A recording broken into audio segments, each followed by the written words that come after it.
ஒரு குட்டி பெண்ணும் குட்டி பையனும் விளையாடி கொண்டிருந்தார்கள். அந்த பையன் கைகளில் நிறைய பொம்மைகளும் அந்த குட்டிப்பெண் கையில் நிறைய இனிப்புகளும் இருந்தன. அந்த பையன் சொன்னான், எம்மிடம் இருக்கின்ற பொம்மைகள் அனைத்தையும் உனக்கு தருகிறேன், பதிலாக நீ வைத்திருக்கிற இனிப்புகள் எல்லாவற்றையும் எனக்கு தருகிறாயா என்று கேட்டான். குட்டி பெண்ணும் அதற்கு ஒப்புதல் தெரிவித்தாள். அந்த பையன் தன்னிடம் உள்ள நல்ல பொம்மையை ஒளித்து வைத்துவிட்டு அந்த குட்டி பெண்ணிடம் இனிப்புகளை கேட்டான். குட்டி பெண் எல்லா இனிப்புகளையும் கொடுத்துவிட்டு பொம்மைகளை வாங்கி கொண்டாள். அன்று இரவு அந்த குட்டி பெண் நிம்மதியாக உறங்கினாள். அந்த பையனுக்கு உறக்கமே வரவில்லை.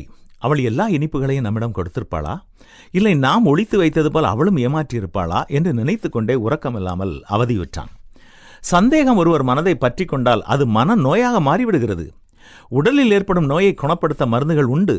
ஆனால் மனதில் ஏற்படும் சந்தேகம் என்னும் நோய் தீர்க்க முடியாத ஒன்று. ஒரு முறை சந்தேகம் வந்துவிட்டால் அது பல உறவுகளுக்கு கொள்ளிக்கட்டையாக அமைந்துவிடும்.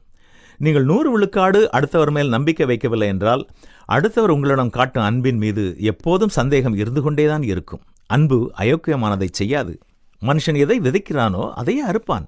இது காதலுக்கும் நட்புக்கும் வேலை செய்யும் இடத்தில் இருக்கும் முதலாளி தொழிலாளி உறவுகளுக்கும் பொருந்தும். எப்போதும் எல்லோரிடமும் 100 விழுக்காடு அன்பை காட்டுங்கள்.